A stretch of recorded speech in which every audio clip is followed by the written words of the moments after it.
ৰাইজৰ দলৰ সভাপতি হিচাপে মই কংগ্ৰেছ দলৰ প্ৰতি এটা আহ্বান জনাব খুজিছোঁ। কংগ্ৰেছ দলৰ প্ৰতি আহ্বানটো হ'ল মুকলি আহ্বান। মুকলি মনেৰে ৰাইজৰ দলৰ সভাপতি হিচাপে মই কংগ্ৰেছ দলক জনাব খুজিছোঁ যে এতিয়া আৰু কংগ্ৰেছ দলৰ বিৰুদ্ধে আমি কোনো ধৰণৰ বিতৰ্ক কৰিব নোখোজো। ইলেকশ্যনৰ সময়ত আমাৰ যিবিলাক বিতৰ্ক হ'ল, কংগ্ৰেছ দলৰ পিনৰ পৰাও সভাপতি ভূপেন বৰা ডাঙৰীয়া, গৌৰৱ গগৈ ডাঙৰীয়া, প্ৰদ্যুৎ বৰদলৈ ডাঙৰীয়া, দেৱব্ৰত শইকীয়া ডাঙৰীয়া, তাৰপিছত আৰু তেওঁলোকৰ ৱৰ্কিং প্ৰেচিডেণ্ট আটাইবিলাকে আমাক সমূহীয়াভাৱে আক্ৰমণ কৰিছিলে, আমিও প্ৰত্যাক্ৰমণ কৰিছিলোঁ। এইটো আছিলে যোৱা পঞ্চায়ত নিৰ্বাচনৰ, আজিৰ যিটো পঞ্চায়ত নিৰ্বাচনত শেষ ভোট হৈছে সেই নিৰ্বাচনৰ এটা অংশ।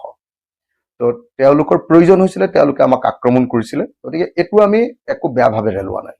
আজিৰ দিনটোৰ পৰা আমি কংগ্ৰেছ দলৰ প্ৰতি আক্ৰমণ প্ৰত্যাক্ৰমণ সম্পূৰ্ণৰূপে বন্ধ ৰাখিছোঁ। আজিৰ পৰা আমি এটাই আশা কৰিছোঁ যে কংগ্ৰেছ দলে অতি সোনকালে 2026 চনৰ নিৰ্বাচনৰ কাৰণে বিৰোধী ঐক্যমঞ্চ গঠনৰ প্ৰস্তুতো মীমাংসা কৰিব।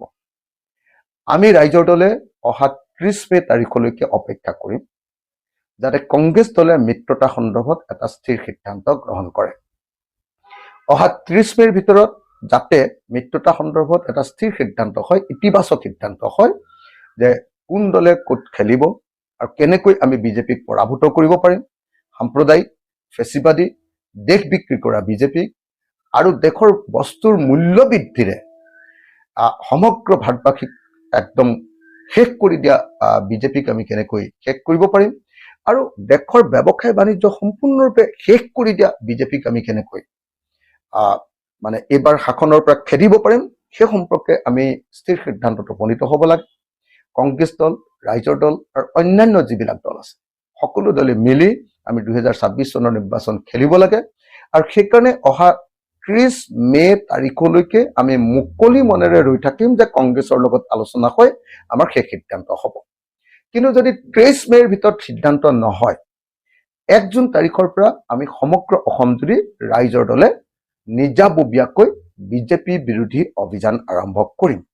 2026 চনৰ নিৰ্বাচনৰ কাৰণে আমাৰ অভিযান আৰম্ভ হ'ব। 1 জুন তাৰিখৰ পৰা মই আৰু ঘৰলৈ ঘূৰি নাহোঁ যেতিয়ালৈকে নিৰ্বাচন শেষ নহয়। আমি প্ৰতিটো সমষ্টি 126টা বিধানসভা সমষ্টিলৈ যাম। 126টা বিধানসভা সমষ্টিৰ ৰাইজক লগ ধৰিম। 126টা বিধানসভা সমষ্টিৰ ৰাইজক বিজেপি দলৰ দেশ বিৰোধী, জাতি বিৰোধী, জনগণ বিৰোধী যিবিলাক কাম কাজ সেই সম্পৰ্কে সচেতন কৰিম আৰু আমি নিৰ্বাচনৰ কাৰণে ৰাইজক প্ৰস্তুত কৰিম। আমি আশা কৰোঁ যে কংগ্ৰেছ দলে 30 মেৰ ভিতৰত সিদ্ধান্ত ল'ব। নহ'লে কংগ্ৰেছ দলৰ যিটো পৰম্পৰাগত যিটো দস্তুৰ, তেওঁলোকে কি কৰে যে নমিনেশ্যন ফাইল কৰাৰ আগদিনা বা দুদিনৰ আগত কেণ্ডিডেট ঠিক কৰে। সেইটো কৰিবলৈ হ'লে বিজেপিৰ নিচিনা এটা প্ৰফেশ্যনেল দলক পৰাজিত কৰাটো অসম্ভৱ।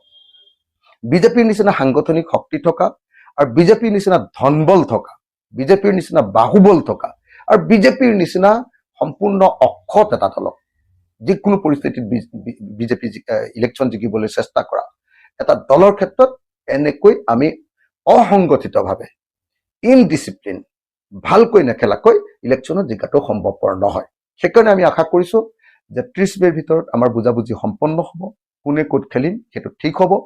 আৰু যদি 30 মেৰ ভিতৰত সিদ্ধান্ত নহয় তেতিয়াহ'লে আমি ৰাইজৰ দলে নিজাববীয়াকৈ আমাৰ কাম কাজ আৰম্ভ কৰিবলৈ বাধ্য হ'ম। তাৰ আগলৈকে আমি আন সাংগঠনিক কাম কাজবিলাক, আমাৰ আভ্যন্তৰীণ কাম কাজবিলাক কৰি থাকিম আৰু কংগ্ৰেছ দলৰ প্ৰতি অপেক্ষা কৰি ৰৈ থাকিম আৰু আশা কৰিম যে কংগ্ৰেছ দলে এটা সঠিক সিদ্ধান্ত গ্ৰহণ কৰিব আৰু যদি নলয় তেতিয়াহ'লে বিজেপিক হৰুৱাবৰ কাৰণে আমি নিজে সিদ্ধান্ত গ্ৰহণ কৰিম।